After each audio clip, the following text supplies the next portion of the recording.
আল্লাহর কি কোনো লস আছে? আল্লাহ কি চায় বান্দাকে জাহান্নামে ফেলতে?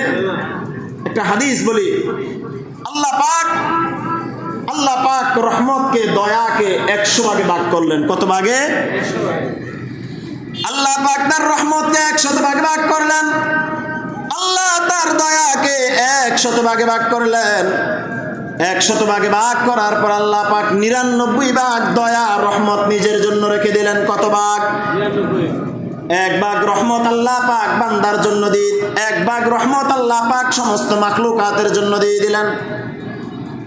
মাখলুকাতের সংখ্যা কত? প্রায় 18,000 মাখলুকাত আমরা বলি। একটু গভীর মনোযোগ দেন। ও টোটাল রহমতকে আল্লাহ পাক 100 ভাগে ভাগ করে 99 ভাগ নিজের জন্য রেখে দিলেন দয়া। 1 ভাগ দয়া আল্লাহ পাক গোটা মাখলুকাতের জন্য দিয়ে দিলেন। এই বাংলাদেশে আমরা বসবাস করি প্রায় 20 কোটি জনগণ। সারা পৃথিবীতে যেই পরিমাণ মুসলমান বসবাস করে, আল্লাহ যদি শুধু মুসলমানদের কথাও বলতেন তাও তো হতো। আল্লাহ বললেন সমস্ত মাখলুকাতের জন্য আমি আমার 1 ভাগ ভালোবাসা। শুধু মানুষ মাখলুকাতের একটা প্রকার, গরু ছাগল এই মাখলুকাতের মধ্যে আছে না নাই? হাঁস বিড়াল আছে না নাই?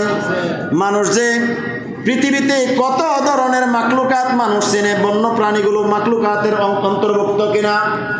পুকুরের মধ্যে যে মাছ, সমুদ্রের গভীর জলের ভিতরে নিচে যেই মাছ বসবাস করে সেটাও তো মাখলুকাতের অন্তর্ভুক্ত। আকাশের মধ্যে যে পশু পাখিরা ওড়ে সেই পাখিটাও তো আল্লাহ পাকের মাখলুকাতের অন্তর্ভুক্ত। আল্লাহ বলেন সমস্ত মাখলুকাতকে আমি 1 ভাগ রহমত দান করলাম।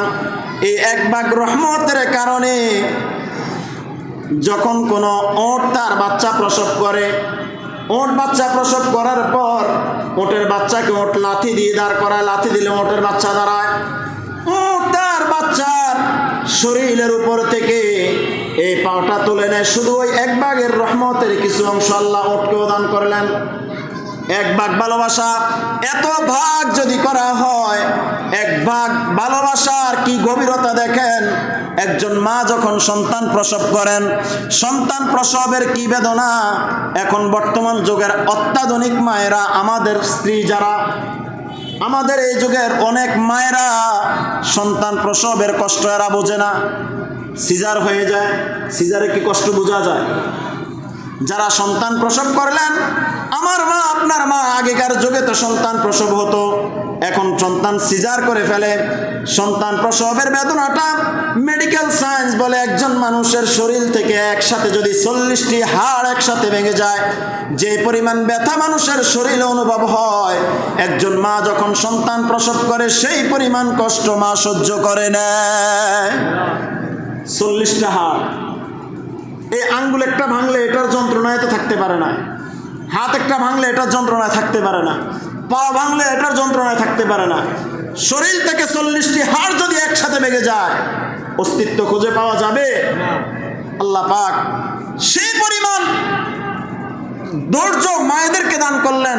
মায়েরা সেই কষ্ট স্বীকার করে সন্তান প্রসব করে। মেডিকেল সায়েন্স বলে একজন মা সমস্ত কষ্টগুলো ভুলে যায় যখন তার সন্তানের চেহারাটা তার সামনে দেওয়া হয়। সুবহানাল্লাহ। তো মাকে আল্লাহ রহমত এবং ভালোবাসার কত পার্সেন্ট দান করলেন? 1 ভাগ তো মাকে দেয় নাই, গোটা মাখলুকাত 18,000 মাখলুকাতকে আল্লাহ দিলেন 1 ভাগ। 1 ভাগের পার্সেন্টেজ হিসাব করলে মা, একজন মায়ের নিকট কতটুকু আসে? বলতেছিলাম আল্লাহ পাক রহমতের 99 ভাগ আল্লাহ পাক নিজের জন্য রেখে দিলেন। বান্দাকে আল্লাহ পাক এত সুন্দর করে বানাইলেন, সৃষ্টি করলেন। লাকাদ খালাকনাল ইনসানা ফি আহসানি তাকওয়িম। আল্লাহ পাক বান্দাকে সুন্দর আকৃতি দান করলেন, সুন্দর করে সৃষ্টি করলেন। এই বান্দাকে আল্লাহ পাক জাহান্নামে দিতে চান না, জাহান্নামে আল্লাহ পাক বান্দাকে দিতে চান না। বান্দার জন্য আল্লাহ পাকের যে রহমত, আল্লাহ পাকের যে দয়া, সেই দয়ার কারণে আল্লাহ পাক বান্দাকে যদু বেশি বেশি দিতে চান যেন বান্দাটা জাহান্নামে না গিয়ে জান্নাতে যায়। আল্লাহর হাবিব বলেন, এই রজনীতে যারা ইবাদতে মশগুল থাকবে, আল্লাহ পাক বনু কালব গোত্রের ছাগলের পশমের চাইতে অধিক সংখ্যক বান্দাকে আল্লাহ পাক এই রজনীতে ক্ষমা করে দিবেন। আমরাও দোয়া করি, আল্লাহ আপনি যাদেরকে এই রজনীতে ক্ষমা করবেন আপনি আমাদেরকেও তাদের সাথে শামিল রাখিয়েন। বলেন না আমিন। ওগো রব, মুনাজাতে বলবেন, রব আমি ছাড়া আপনার অনেক বান্দা আছে, আমি আপনার কি গোলামি করি, আমার চাইতে বড় গোলাম এই পৃথিবীতে আপনার অভাব নাই। আমি তো একজন তুচ্ছ, আপনার একজন ছোট্ট একটা বান্দা। আমি ছাড়া আপনার অসংখ্য মাখলুকাত আছে, অসংখ্য বান্দা বান্দি আছে, কিন্তু রব আপনি ছাড়া আমার রব আর কেউ নাই, আপনি ছাড়া আমাদের মালিক আর কেউ নাই। সুতরাং আপনি আমাদেরকে ক্ষমা করুন, আপনি আমাদের গুনাহ মাফ করে দেন। দোয়া করতে পারবেন না? আল্লাহ পাক আমাদেরকে তৌফিক দান করুক, বলি আমিন। হাজিরিন, বলতেছিলাম এই যে হাদিসটা, এই হাদিসটা হলো কবর জিয়ারতের বিষয়ে হাদিস। এই হাদিস থেকে প্রতীয়মান শাবানের এই মধ্য রজনীতে আল্লাহর হাবিব কবর জিয়ারত করেছেন, আমরাও কবর জিয়ারত করব ইনশাআল্লাহ। হযরত ঈসা আলাইহিস সালাতু ওয়াস সালামের আকাঙ্ক্ষা, মাররা ঈসা ইবনে মারইয়াম আলাইহিস সালাম আলা জাবাল। হযরত ঈসা আলাইহিস সালাতু ওয়াস সালাম এক পাহাড়ের উপর উঠলেন। ফারাফি সাখরাতা বাইদা, দেখলেন সেখানে সাদা রঙের গম্বুজ। ফাতাফা বিহা ঈসা, সাদা রঙের একটা গম্বুজ দেখে তিনি এটা তাওয়াফ করলেন, তিনি এটার চতুর্পাশে ঘুরলেন। ওয়া তাআজ্জাবা মিনহা, হযরত ঈসা আলাইহিস সালাতু ওয়াস সালাম তিনি এই জিনিসটা দেখে তাআজ্জুব হয়ে গেলেন। ফাআওহাল্লাহু ইলাইহি, আল্লাহ তাআলা তার কাছে ওহী প্রেরণ করলেন। নবী ঈসা আলাইহিস সালাতু ওয়াস সালামের নিকট আল্লাহ পাক ওহী প্রেরণ করলেন।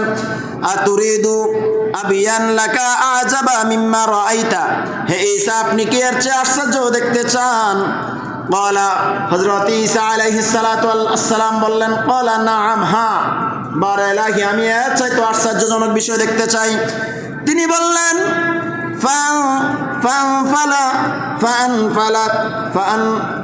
فانفلقت الصخرة عن رجل بيده أكازة حضراء وعنده شجرة عن إناب। তারপর ওই গম্বুজটা ফেটে যায়। আল্লাহ পাক যখন হযরত ঈসা আলাইহিস সালাতু ওয়াস সালামকে বললেন, ও নবী ঈসা আপনি এর চাইতে আশ্চর্য কোনো বিষয় দেখতে চান কিনা? যখন ঈসা আলাইহিস সালাতু ওয়াস সালাম বলল, হ্যাঁ বারে ইলাহি আমি দেখতে চাই, তখন আল্লাহ পাক ওই গম্বুজটা তার হুকুমে ফেটে যায়। তার মাঝে একজন মানুষ, তার হাতে একটি সবুজ রঙের লাঠি, পাশে আঙ্গুর গাছ তিনি দেখতে পেলেন। ফাকালা হাযা রিজকুন কুল্লি ইয়াউমিন, ওই মানুষ হযরত ঈসা আলাইহিস সালাতু ওয়াস সালামকে বলেন, এটা প্রত্যেক দিনের রিজিক। গম্বুজ দেখলেন, গম্বুজের ভিতরে একজন লোক বের হইলেন, হাতে লাঠি আর আঙ্গুর গাছ, আঙ্গুর গাছের মধ্যে আঙ্গুর দেখা যায়। তখন ওই লোকটা বলল, হে ঈসা এটা হলো আমার প্রতিদিনের রিজিক। ফাকালা কাম তা'বুদুল্লাহ ফি হাযিহিল হাজার, হযরত ঈসা আলাইহিস সালাতু ওয়াস সালাম ওই লোকটাকে প্রশ্ন করলেন, এ ভাই তুমি এখানে কত বছর ইবাদত করছো, কত বছর যাবত এই গম্বুজের ভিতরে তুমি ইবাদত করতেছো? ফাকালা মুনযু 400 সানা, ওই ব্যক্তি উত্তর দেয়, ও ঈসা শোনো আমি এই গম্বুজের ভিতরে 400 বছর আল্লাহর ইবাদতে মশগুল আছি, বলেন সুবহানাল্লাহ। ফাকালা ঈসা ইয়া রাব্বি, তারপর ঈসা আলাইহিস সালাতু ওয়াস সালাম আল্লাহর দরবারে ফরিয়াদ করলেন, মা আযান্নু আন্নাকা খালাকতা খালকান আবদালা মিনহু, ও আল্লাহ এই মানুষের চেয়ে উত্তম মানুষ সৃষ্টি করেছেন কি? রব এই যে এক বান্দা আপনি আমাকে এখন দেখাইলেন, সেই গম্বুজের ভিতরে 400 বছর আপনার ইবাদত করলো, তো এর চাইতে উত্তম কোন মানুষ আপনি এই পৃথিবীতে সৃষ্টি করেছেন কি? তখন আল্লাহ পাক জবাবে বলেন, ফাকালা মান সাল্লা লাইলাতিন নিসবি মিন শাবান মিন উম্মাতিন মুহাম্মাদ সাল্লাল্লাহু আলাইহি ওয়াসাল্লাম রাকাতাইন ফাহুয়া আফদালু মিন ইবাদাতি 400 আমিন। আল্লাহ পাক বলেন, হে ঈসা এর চাইতে উত্তম মানুষ এই পৃথিবীতে আছে, আমি সৃষ্টি করব, এরা হবে আখিরি জামানার নবী, নবী মুহাম্মদুর রাসূলুল্লাহ সাল্লাল্লাহু আলাইহি ওয়াসাল্লামের উম্মত। সে উম্মত যারা পবিত্র শবে বরাতের রজনীতে 2 রাকাত নামাজ পড়বে। কয় রাকাত? 2 রাকাত নামাজ পড়বে। যে ব্যক্তি এই লাইলাতুল বারাতের রজনীতে মাত্র 2 রাকাত নামাজ পড়বে, ওই ব্যক্তি ওই যে 400 বছর ইবাদতকারী ওই ব্যক্তির চাইতে বেশি সওয়াব পাবে। সুবহানাল্লাহ। শবে বরাতের রজনীতে 2 রাকাত নামাজ কেউ আদায় করলে 400 বছর ইবাদত করেন ওয়ালার চাইতে বেশি সওয়াব পাওয়া যায়। যদি এই হয় অবস্থা, তাহলে নফল নামাজ বেশি বেশি পড়ার প্রয়োজন আছে না নাই? এই কথা শোনার পর নবী মুসা আলাইহিস সালাতু ওয়াস সালাম, নবী ঈসা আলাইহিস সালাতু ওয়াস সালাম কি বলে দেখেন, ফাকালা ঈসা লাইতানি মিন উম্মতি মুহাম্মাদিন সাল্লাল্লাহু আলাইহি ওয়াসাল্লাম। আহা, তিনি আকাঙ্ক্ষা করলেন। হযরত ঈসা আলাইহিস সালাতু ওয়াস সালাম বললেন, হে আল্লাহ, আমি যদি উম্মতে মুহাম্মাদের অন্তর্ভুক্ত হতে পারতাম। একজন নবী তিনি আকাঙ্ক্ষা করে বলতেছেন, বারে ইলাহি, আমি যদি সেই নবী মুহাম্মদুর রাসূলুল্লাহ সাল্লাল্লাহু আলাইহি ওয়াসাল্লামের উম্মত হতে পারতাম। এখন তো আমরা নবীর উম্মত হয়েছি, গুরুত্ব বুঝি না, মর্যাদা বুঝি না, নিজের মর্যাদা নিজেই তো দেই না। নিজের মূল্য যদি কেউ নিজে না দেয়, অন্য মানুষে দিবে? কেউ দিবে না। কোন নবীর উম্মত হলাম সেই মর্যাদাও এখনো বুঝি নাই। বিনা দরখাস্তে আখিরি জামানার নবীর উম্মত হয়ে গেলাম, যার উম্মত হওয়ার জন্য স্বয়ং নবী আল্লাহর নিকট দরখাস্ত করে। এজন্য আল্লাহ পাক নবী ঈসা আলাইহিস সালাতু ওয়াস সালামকে নূর নবীজি মুহাম্মদুর রাসূলুল্লাহ সাল্লাল্লাহু আলাইহি ওয়াসাল্লামের উম্মত হিসেবে পৃথিবীতে আবার প্রেরণ করবেন। সুবহানাল্লাহ বলবেন না? হাজিরিন, বলতেছিলাম এই লাইলাতুল বারাত আল্লাহ পাক এই রজনীতে তার খাস তাজাল্লি দান করেন। তো কাদেরকে?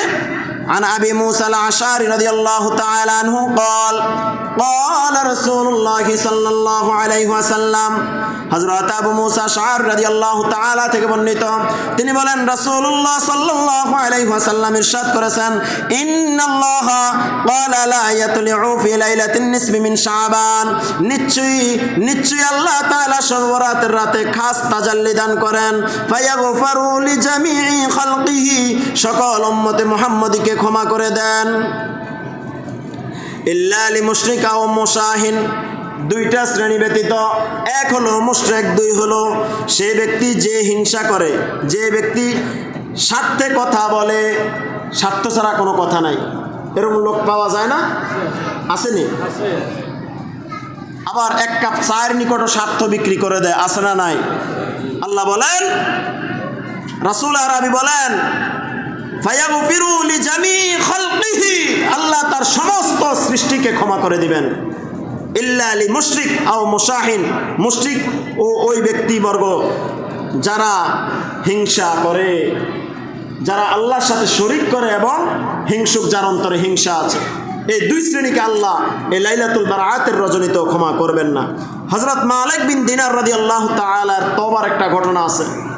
হযরত মালিক সুইলা মালিক ইবনে দিনার আন সাবিবা সাওবাতিহি ফাকালা কুনতু আশরাবুল খামরি ওয়া কানাত লি বিনতি সগীরা। হযরত মালিক দিনার এই ঘটনা বিখ্যাত তাবি হযরত মালিক বিন দিনার রাদিয়াল্লাহু তাআলা থেকে জিজ্ঞেস করা হয়েছিল ওনার তওবার ব্যাপারে। উনি বললেন, আমি মদ পানকারী ছিলাম, আমার একটি মেয়ে ছিল, সে আমার মদগুলো আমার দিকে অগ্রসর করে দিত, আর যখন মেয়েটির বয়স 2 বছর হয় তখন মেয়েটি মারা যায়। বিচ্ছেদে আমার অন্তর খুব ব্যথা লাগে, মেয়ে হারানোর যন্ত্রণা, এটা স্বাভাবিক। শাবানের 15 তারিখ রাতে শবে বরাতে আমি যখন ঘুমালাম, দেখলাম কিয়ামত কায়েম হয়ে গেল। এক বড় সাপ মুখ খুলে আমার দিকে আসলো। আমি এই সাপটাকে দেখে পালানোর জন্য চেষ্টা করলাম। যখন সামনের দিকে আমি গেলাম, সামনের দিকে গিয়ে আমি দেখলাম সুগন্ধিযুক্ত এক বৃদ্ধ মানুষ। আমি ওই বৃদ্ধ মানুষকে বললাম, আপনি আমাকে বাঁচান, ওই যে দেখেন একটি সাপ আমাকে দংশন করার জন্য আসতেছে। বৃদ্ধ মানুষটি ছিল জীর্ণ শীর্ণ, ওনার তেমন কোনো শরীরে শক্তি ছিল না। তিনি বললেন, দেখো বাবা, আমি তোমাকে ওই সাপের হাত থেকে বাঁচাইতে পারবো না, এই সাপ থেকে বাঁচানোর শক্তি আমার নাই। তুমি এক কাজ করো, তাড়াতাড়ি তুমি ওই দিকে চলে যাও, যেই দিকে তুমি আগুন দেখতেছ। আমাকে বলা হলো ফিরে। তখন তিনি আগুনের দিকে গেলেন, বললেন আগুন তুমি আমাকে বাঁচাও। আগুনও একই কথা বলল, না আমি তোমাকে বাঁচাইতে পারবো না, আমার পারমিশন নাই, অনুমতি নাই। এভাবে তিনি পাহাড়ের নিকট গেলেন। পাহাড়ের নিকট গিয়ে তিনি বললেন তুমি আমাকে বাঁচাও। পাহাড়ও বলল না আমি তোমাকে বাঁচাইতে পারবো না। সর্বশেষ তিনি একটি পাহাড়ের নিকট গিয়ে দেখলেন জান্নাতের মধ্যে ওনার ওই মেয়েটাকে দেখা যায়, যে মেয়েটার একটা কদম জান্নাতে, আরেকটা কদম সাপের মুখে। সাপটাকে সে ধরে আছে আর তার বাবাকে ডেকে ডেকে বলতেছে, বাবা এই যে সাপটা তুমি দেখতেছো, এই সাপটা কি জানো? এই সাপটা হচ্ছে তুমি যে দুনিয়াতে মদ পান করতে, এই সাপ হলো সেই মদ। যে জীর্ণ শীর্ণ বৃদ্ধ মানুষের নিকট তুমি সাহায্যের জন্য প্রথমে গিয়েছিলে, এই মানুষটি হলো তোমার আমল। তোমার আমল এতটা দুর্বল, সে তোমাকে সাপের হাত থেকে বাঁচানোর জন্য রাজি হয় নাই। তার সেই ক্ষমতা নাই যে সাপের মুখ থেকে তোমাকে বাঁচাবে। বাবা এখনো তো সময় আছে, এখনো তো তুমি দুনিয়ায় আছো। দুনিয়া থেকে যখন তুমি আখিরাতের এই জগতে চলে আসবে, কবরের জগতে যখন চলে আসবে, শরীয়ত তোমার জন্য বন্ধ হয়ে যাবে, তখন শরীয়তের আমল আর করার সুযোগ থাকবে না। সুতরাং তুমি এখনো ফিরে যাও। হযরতে মালিক বিন দিনার বলে আমি সেখান থেকে ঘুম থেকে জাগ্রত হওয়ার পর আল্লাহর কাছে তওবা করলাম, তওবাতুন নাসুহা আমি করলাম। আল্লাহ পাক আমাকে সেই রাস্তা থেকে ফেরত দিয়েছে। এখন বলেন এই তওবার দরজা এখনো কি খোলা না বন্ধ? তওবার দরজা কি বন্ধ হবে? তওবার দরজা বন্ধ হবে না। তওবা করতে রাজি আছি তো আমরা ইনশাআল্লাহ? আমরা এমন তওবা করব, আল্লাহ পাকের নিকট এমন ওয়াদা দিব যে আল্লাহ গুনাহ যা করে ফেলেছি, নফসিয়তের তাড়নায় করে ফেলেছি, আর গুনাহ করব না, মিথ্যা কথা বলবো না, সুদ আর খাবো না, গোশ আর খাবো না, জিনা ব্যভিচার করব না, বেপরদায় চলবো না, নামাজ ছাড়বো না, রোজা ছাড়বো না, অন্যের হকের উপর হাত দিব না। তুমি আমাকে ক্ষমা করে দাও। আল্লাহ কি ক্ষমা করতে পারবেন না পারবেন না? ক্ষমা কে করে? আল্লাহ। যিনি ক্ষমা করেন তার নাম আল্লাহ। হাজিরিন, পবিত্র শবে বরাতে আল্লাহ তাআলা প্রথম আসমানে চলে আসেন, এসে বান্দাদেরকে ডাকতে থাকেন, কার কি প্রয়োজন আছে আমাকে বলো। وعن علي بن أبي طالب قال قال رسول الله صلى الله عليه وسلم হযরত আলী ইবনে আবু তালিব রাদিয়াল্লাহু তাআলা থেকে বর্ণিত, তিনি বলেন রাসূলুল্লাহ সাল্লাল্লাহু আলাইহি ওয়াসাল্লাম ইরশাদ করেছেন, ইজা কানাত লাইলাতুন নিসফি মিন শাবান, যখন শাবানের মধ্য রজনী আসে, ফাকুমু লাইলাহা ওয়া সুমু নাহারাহা, তখন তোমরা রাতের বেলায়, ফাকুমু লাইলাহা, তখন তোমরা রাতে ইবাদত দ্বারা রাতকে জাগ্রত থাকো, রাতে ইবাদত দ্বারা রাত্র জাগ্রত থাকো, এবং ওয়া সুমু নাহারাহা, দিনের বেলায় তোমরা রোজা রাখো, মানে আজকে রজনীতে ইবাদত, আগামীকালকে রোজা। তো এটা করলে কি হবে? ফাইন্নাল্লাহা ইয়ানজিলু ফিহা লিগুরুবিশ শামসি ইলা সামাঈদ দুনিয়া, কেননা সে রাতে সূর্যাস্তের পরপরই আল্লাহ পাকের রহমত বা ফেরেশতা দুনিয়ার আকাশে অবতীর্ণ হয়। বুঝতে পারলাম? আল্লাহ পাকের রহমতের দৃষ্টি প্রথম আসমানে তিনি নিক্ষেপ করেন। তিনি প্রথম আসমানে রহমতের দৃষ্টি নিক্ষেপ করেন। নিক্ষেপ করে তিনি কি বলেন? ফায়াকুলু আলা মিন মুস্তাগফিরলি ফাগফির লাহু, তোমাদের মধ্যে কেউ কি এমন আছে যে আমার কাছে ক্ষমা চাইবে? তোমাদের মধ্যে কি কেউ এমন আছে যে আমার কাছে ক্ষমা চাইবে, আমি তাকে ক্ষমা করে দেব? এরপর আল্লাহ বলেন আলা মুস্তারজিকু ফারজুকুহু, তোমাদের মধ্যে কি এমন কেউ আছে যার রিজিকের সমস্যা, রিজিক চাইবে, আমি তাকে রিজিকের ব্যবস্থা করে দেব? আলা মুবতালা ফাউআফিহি, তোমাদের মধ্যে এমন কি কেউ আছে বিপদগ্রস্ত, আমি রবের নিকট বিপদ থেকে উদ্ধারের জন্য দোয়া করে আমি তাকে বিপদ থেকে উদ্ধার করে দেব? আলা কাজা হাত্তা ইয়াতলু আল ফজর, আল্লাহ পাক বলেন, রাসূল আরবি বলেন, এইভাবে ফজর পর্যন্ত চলতে থাকে। 14 শাবান দিন গিয়ে যখন সূর্যটা অস্ত হয়ে যায়, মাগরিব সালাতুল মাগরিবের যখন আজান হয়ে যায়, তখন থেকে শুরু করে ফজরের আজান পর্যন্ত আল্লাহ পাকের রহমতের দৃষ্টি প্রথম আসমানে থাকে। আর আল্লাহ পাক বান্দাদেরকে ডেকে ডেকে বলে, তোমাদের মধ্যে কেউ আসো নাকি যে আমার নিকট ক্ষমা প্রার্থী, আমার নিকট ক্ষমা চাইবে? যদি ক্ষমা প্রার্থী থাকো আমি তোমাদেরকে ক্ষমা করে দিব। এমন কেউ আসো নাকি যার রিজিকের সমস্যা, আমার কাছে রিজিক চাইবে? তো রিজিক চাইবে, আমি তোমাদেরকে রিজিক দেব। এমন কেউ আসো নাকি যে বিপদগ্রস্ত? আচ্ছা, বিপদ ছাড়া এখানে কেউ আসেন? যে তা আমার কোনো বিপদ নেই এমন বলতে পারবেন? আল্লাহু আকবার। বিপদ নাই এমন কোন লোক পাওয়া যাবে না। আল্লাহ বলেন, রাসূল আর বলেন, আল্লাহ ডেকে ডেকে বলেন, ও আমার বান্দারা, বিপদগ্রস্ত কেউ আছো নাকি? আমার কাছে বলো, ফানা চাও, আমি বিপদ থেকে উদ্ধার করে দিব। বিপদের মধ্যে ছোট বড় আছে না নাই? বিপদের মধ্যেও তো ছোট বড় বিপদ। তো এজন্য এই রজনীর গুরুত্ব ভাই অপরিসীম। আল্লাহ পাক আমাদেরকে বুঝার তৌফিক দান করুক, সবাই বলে আমিন। শবে বরাতে আল্লাহ তাআলা তার বান্দার প্রতি রহমতের দৃষ্টি দেন। وعن أبي موسى الأشعري عن رسول الله صلى الله عليه وسلم হযরত আবু মুসা আশআরী রাদিয়াল্লাহু তাআলা রাসূলুল্লাহ সাল্লাল্লাহু আলাইহি ওয়াসাল্লাম থেকে বর্ণনা করেছেন, তিনি ইরশাদ করেন, ইন্নাল্লাহা লা ইয়াতলিউ ফি লাইলাতিন নিসফি মিন শাবান। এটা বলছি, হ্যাঁ, যে আল্লাহ পাক এই রজনীতে বান্দা সমস্ত বান্দাদেরকে ক্ষমা করেন, ইল্লা লিমুশরিক আও মুশাহিন, মুশরিক এবং বিদ্বেষ পোষণকারী যার অন্তরে হিংসা আছে ওই ব্যক্তি ব্যতীত। শবে বরাতের রাতে আল্লাহ পাক বান্দার আমল সমূহ আসমানে উঠান। শবে বরাতের রজনীতে আল্লাহ পাক বান্দার আমল সমূহ কোথায় উঠান? আসমানে উঠান। তো এটার প্রমাণ কি? ওয়ান আয়েশা আনিন নবী সাল্লাল্লাহু আলাইহি ওয়াসাল্লাম قال হাল তাদরিনা মা ফি হাযিহিল লাইলা ইয়ানি লাইলাতান নিসফি মিন শাবান। হযরত আয়েশা সিদ্দিকা রাদিয়াল্লাহু তাআলা নবী করিম সাল্লাল্লাহু আলাইহি সাল্লাম থেকে বর্ণনা করেন, তিনি আয়েশাকে উদ্দেশ্য করে ইরশাদ করেন, এ আয়েশা, তুমি কি জানো শাবানের মধ্যরাতে কি ঘটে? আম্মাজান আয়েশা সিদ্দিকা রাদিয়াল্লাহু তাআলা উত্তর দিলেন, ক্বালাত মা ফিহা ইয়া রাসূলুল্লাহ, হে আল্লাহর রাসূল, এই রজনীতে কি ঘটে? فقال فيها أن يكتب كل مولود بني آدم في هذه السنة।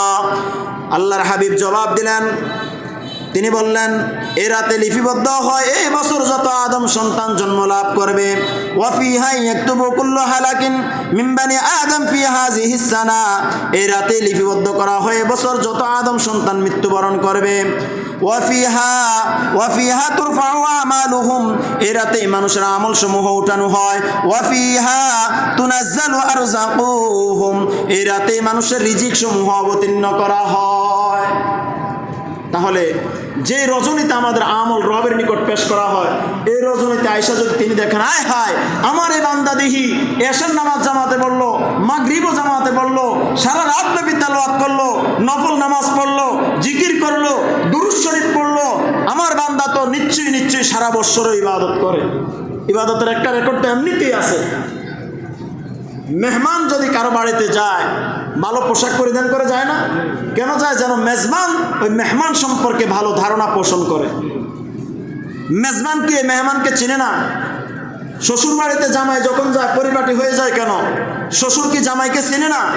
তারপরও জামাই চেষ্টা করে শ্বশুর যেন এই ধারণা পোষণ করে, আমার জামাই পরিপাটি আছে, সুধারণা যেন পোষণ হয়। এজন্য এই রজনীতে যেহেতু আল্লাহর দরবারে পুরা বৎসরের ইবাদতগুলো জমা দেওয়া হয়, এই রজনী যদি আমাদের ইবাদতে ভরপুর থাকে, এই রজনী যদি আমাদের ইবাদতে ভরপুর থাকে, আল্লাহ সুবহানাহু ওয়া তাআলা খুশি হয়ে যাবেন বান্দার প্রতি। দেখেন, একটা হাদিস বলি, এই হাদিস বলার মাধ্যমে আলোচনা শেষ করে দিব। রাসূলুল্লাহ সাল্লাল্লাহু আলাইহি ওয়াসাল্লামের নিকট প্রত্যেক সপ্তাহে একদিন উম্মতের আমলনামা পেশ করা হয়। তো আল্লাহর হাবিব যখন কোনো উম্মতের আমলনামাটা ভালো দেখেন, আল্লাহর হাবিব খুব খুশি হয়ে যান, তিনি খুব খুশি হয়ে যান।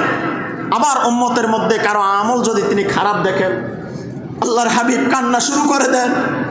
আল্লাহর হাবিব উম্মতের জন্য কান্না শুরু করে দেন।